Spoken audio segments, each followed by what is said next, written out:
I've been dreaming all the time, me I go shine so me I carry on.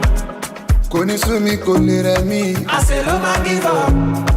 If them they like me, them they hate me. All I want in Amula, and I take him my back and puff. Go straight to Babylon. As I dey sleep, I dey wake up. Oh, Ọlọ́run ló wà. All the blessings I dey link up. Now in they bless me proper. One kúrò me, I no give up. I get it, God me oh for sure. Plenty blessings everywhere. They one day count, them no forget. One wá fẹ́ máa béèrè báwo ló ṣe jẹ́. It choke them, wọ́n béèrè bẹ́lẹ̀ jẹ́. Ọlá tí ó tán tó pọ̀ rẹpẹtẹ. No be my fault say I dey pepper them. Ẹ ṣáà tí mo bó ṣe lọ ẹ̀yin tèmi nílé. Orúkọ mi ni Olúwatóbilọ́ba Abraham. Àwọn èèyàn máa ń pè mí ní T-Famous. Àwọn kan máa pè mí ní Free Girls Dem. Àwọn kan tó máa ń pè mí ní Chocolate Papi. Tó bá wá ra àwọn ọmọge tó fine. Wọ́n máa ń pè mí ní olóṣù ọkùnrin. Ẹ ṣáà di Gamaster náà lójú òkè. Actor ni mí, mo dẹ̀ tún máa ń kọrin. Ẹ ti mọ̀ náà, o ní introduction tó pọ̀. Ẹ ṣáà di yẹn. Oh, fancy I'm talking God today. Now I'm chilling with my better days. Anything want my baby buy. I shot in the beat about it. 247 on the road. I don't got it for me, I'm not alone. Mo bẹ̀rẹ̀ sí ní kọrin láti ipasẹ̀ eré orí ìtàgé. Yes. Ibẹ̀ ni mo ti bẹ̀rẹ̀ sí ní kọrin. Ó ní sinimá kan tí mo ṣe nígbà yẹn tí àkọlé ẹ̀ ń jẹ́ Àyẹ̀wò. Ó ní sinimá àkọ́kọ́ tí mo kọ́kọ́ ṣe tí mo ti ṣe Loverboy, olólùfẹ́ ọkùnrin. Ìgbà tí a wá fẹ́ ṣe sinimá yìí, èmi kọ́ ló yẹ kí n ṣe lead role nínú fíìmù yẹn. But bàtà dé studio tẹ̀ ká ti kọrin. Ẹni tó yẹ kó ṣe lead role, ẹni tó máa ń like láti kọrin, like ó máa ń rap, ó máa tàbá ti dúró báyìí láti máa bẹ̀rẹ̀ sí ní freestyle. So everybody wò pé as a team, ìjọ máa ń kóra wa kiri nǹkan kan pé ká ṣe fíìmù. So àwa decide láti ṣe fíìmù. So àwa wò pé ká fúnra wa ní role kọ̀ọ̀kan tó ní kálukú máa mú. Ó pa ẹni máa ń kọrin tẹ́lẹ̀tẹ́lẹ̀, ó máa ń rap káàkiri láàrin wa. Ẹ jẹ́ kó ṣe lead role yẹn o. Tóbi á dẹ̀ ṣe ọ̀rẹ́ nínú sinimá yẹn. Okay, àwa ò pa ká má jẹ́ kó jẹ́ bí pàtẹ́pà parọ́ fáwọn ẹ̀. Ẹ jẹ́ ká kọrin yẹn kó real, ká lọ studio ká lọ record. Àwa dé studio a fẹ́ record. Ọ̀rẹ́ mi dàn yáyò bí ó ṣe rórin kọ nìyẹn. Kí ló ṣe arákùnrin? Aṣáàdúró session alákọ̀ọ́kọ́ lọ, aṣọ session ẹlẹ́ẹ̀kejì. Ọ̀rẹ́ mi ò rórin kọ. Kí ló ṣẹlẹ̀? Òun gan kò yé. Fúnra ẹ̀ ló wà pa ẹbọ Tóbi ìwọ náà máa ń máa ìmọ̀rin kiri náà. Ìwọ náà bọ̀ síbẹ̀ kò ṣe oníní kiri. Kí ni mo bá yín ṣe? Èmi máa máa ìmọ̀rin olórin máa lè ní bàbá orí kọ. So wọ́n ṣàfi pẹ̀lú agídí sọ pé kí n lọ kọ́. N bá ṣàkọ́. Ìgbà tí mo bẹ̀rẹ̀ orin kíkọ, àwọn tí wọ́n dàbí àwòkọ́ṣe fún mi, wọ́n pọ̀ gan. Àwọn bíi Nice Alápò Méjì, àwọn bíi Kizz Daniel, àwọn bíi Davido, àwọn bíi Burna Boy, àwọn bíi Wizkid, àwọn bíi then èèyàn kan náà wà tó jẹ́ actor tó náà máa ń kọrin tí mo nífẹ̀ẹ́ sí gan, àti acting ẹ̀ àti orin kíkọ ẹ̀ mo fọ́ fún gan. Gabriel Afọláyan. Yes, èèyàn tó nífẹ̀ẹ́ Gabriel ni. So ìgbà tí mo fẹ́ bẹ̀rẹ̀, mo ti àìmọye ìgbà tí máa pe Gabriel lórí fóònù pé Gabi, why they do this thing? Báwo ló ṣe gbogbo kíní? Ọ̀gbẹ́ni kò rọrùn. Ibi tó lọ yẹ a ní láti àtọ̀mísọ́nà àṣà àwọn kankan míì fún mi. So àwọn èèyàn bẹ́ẹ̀ ṣá àti bẹ́ẹ̀ bẹ́ẹ̀ lọ. Ọ̀pọ̀lọpọ̀ èèyàn ló ti ń bi mí pé T-Famous, ṣé o ti fi acting lẹ̀? Ṣo fẹ́ dúró sí music ni? Ṣo fẹ́ fi music lẹ̀ lọ́la kó padà sí di acting? Àbò fẹ́ máa kó méjèèjì pọ̀? Okay, mo láǹfààní láti sọ fún gbogbo ẹ̀yin olólùfẹ́ mi lé pé èmi ò fi kankan lẹ̀ o. Àti acting àti music, as long as tẹ́yìn tẹ̀wọ̀n lé bá ti ń gbádùn méjèèjì, ẹ má fọ̀ mọ́ wa pẹ̀lú yín. Má fún yín acting lẹ́nu, má fún yín music jẹ lọ́la. Let me no believe I go blow. I don't book out the blow. Now they want me more.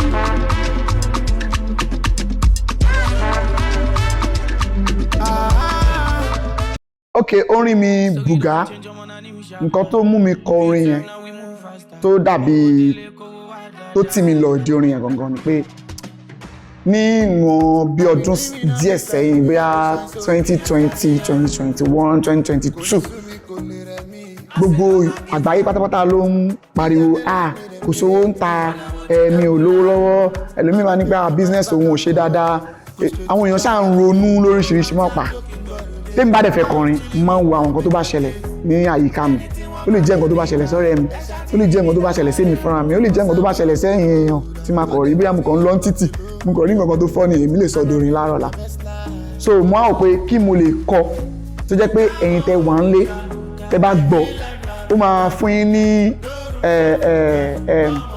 hope ó máa fún yín ní àyè láti wò pé nǹkan sì lè dá pẹ̀lú 2000 naira ẹ̀ tó rò pé bóyá ó ti tán ẹ̀ ó lábúrò èèyàn kan wà kò ní 1 kọ́bọ̀ tó ó sì lè bùgá pẹ̀lú 2000 tó bá ra wẹ́rẹ́wẹ́rẹ́ tó jẹ́ tó mú àwa òkè so mo á òpókè kí mo lè fi fáwọn èèyàn ní encouragement pé nǹkan sì máa dá kó má worry anybody ló lè bùgá tó bá bùgá ilé ni wọ́n náà wá bùgá lọ́la ìfàtìyẹ má fọ̀ọ̀sẹ̀ very happen. mo ṣe remix orin yẹn pẹ̀lú Bella Shmurda yes nǹkan tó dẹ̀ fà á tí mo ṣe pẹ̀lú Bella Shmurda ni pé àkọ́kọ́ náà èmi ò ní ìpinnu pé mo fẹ́ ṣe remix rárá èmi kàn fẹ́ drop orin tèmi kí n máa bá tèmi lọ kí n bọ́ sí ìtó kan ṣùgbọ́n ọjọ́ kan mo kọ̀ wá ń lé mo á bẹ̀rẹ̀ sí ní rí tí fóònù mi ń ṣe pàpàpàpàpàpàpà mú pa ẹgbà mi ṣe pé wọ́n ti post núdù mi má lọ wo orí fóònù bá rí pé àwọn èèyàn ló ń mẹ́sẹ̀jì mi káàkiri pé kí náà wo story Bella Shmurda ti post orin mi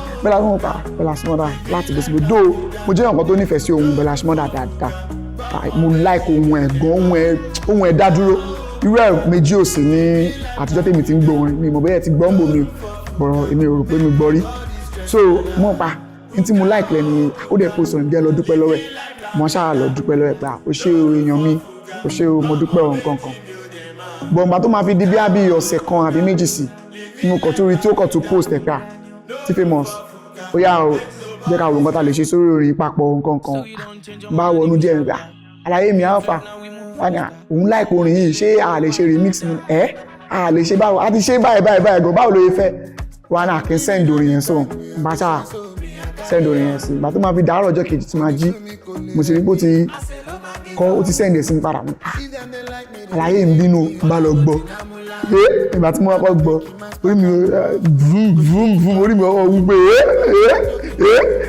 ká má parọ́ ká má jalè Bella ó ṣe dáadáa lórí orin yẹn no ó ṣe dáadáa àfi tẹ́yìn náà bá máa parọ́ ó ṣe dáadáa shout out to Bella my brother appreciate. Story don't change, I'm on a new chapter. 312 now we move faster. Owo dele kowo wa dada. Me casa is so casa. 99 problem but you see money no fit dey among go. And I'm covered by God oh. Angel is show me oh. Kí ni àwọn nǹkan tí mo ní lọ́kàn mi tó wù mí kí n jẹ́ àkọ́kọ́ náà ó láwọn èèyàn kan tó jẹ́ pé mo máa ń rí bíi pé dọ̀dọ̀dọ̀dọ̀ mo gbọ́dọ̀ bá wọn ṣe orin wọ́n pọ̀ then èkejì mo máa ń ríra mi bíi pé níwọ̀nba ìgbà díẹ̀ sísìn mo gbọ́dọ̀ wà lára ó kéré jù number 1 to 5 Nigerian artists tó ń respect jù ní gbogbo world then nǹkan kan wà tó yẹ pé mo fẹ́ fọ́ kùtùkùtù mo ti rí pé ìgbà tí mo wo industry méjèèjì àti acting àti music mo rí pé kò fi bẹ́ẹ̀ nípa kò sí rárá èèyàn kan tó wá láti acting tó wá lọ ń gba award ní music tó dẹ̀ sì ń gba award acting kò ṣẹlẹ̀ rí àwọn tó wá láti music ló máa ń kó award ní ọ̀dọ̀ àwa ní sinimá so èmi ti wá báyìí láti sinimá mo ti wọnú ọ̀dọ̀ àwọn olórin lọ mo fẹ́ lọ ká award níbẹ̀ ni ní ìgbọ́ pa máa ń kó best actor nílé ní tí mo kó best movie lọ́la máa kó best song nígbà best collaboration best album lẹ́gbẹ̀ẹ́ bí àfọwọ́ méjì kó gbẹ pọ̀ big dream ni ẹ ṣáà get big dream ni ó pọ̀. Ẹ̀mí no believe I go blow, I don buga dem dey go. Now they want me more.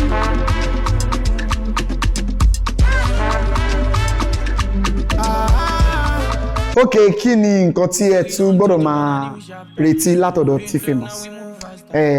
Nǹkan ńlá kan ń bọ̀, accolades la pè title EP ni orin 4 la fi sínú 4 mo á mọ̀ fi ẹyọ kan sí kó fi jẹ́ 5 ẹyọ kan yẹn wá jẹ́ bonus track láti EP tí mo drop tẹ́lẹ̀ mo pé ẹ̀jẹ̀ ń fún yín lẹ́ẹ̀kan ẹ̀ nǹkan fi ṣe bonus track kẹ́kẹ́ máa jẹ́ lọ́nlé torí pé ẹ̀yin náà ẹ̀ ń ṣèyàn bẹ́ẹ̀ sí lọ get àjọ wa so EP yẹn ń bọ̀ accolades ní title èmi nìkan ni mo kọrin trap nílẹ̀ kan tó dẹ̀ kí n pe àkọlé ẹ̀ ní accolade ni pé accolade ní èdè Yorùbá túmọ̀ sí pé àtẹ́wọ́ like ẹ pàtẹ́wọ́ fún mi mo wà so proud of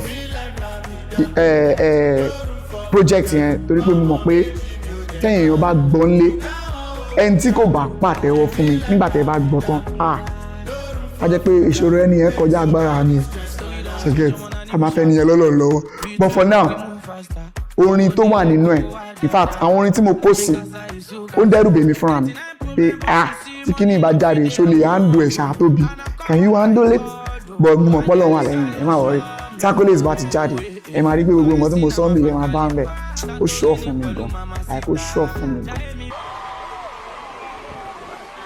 So you don't change your man and you shop.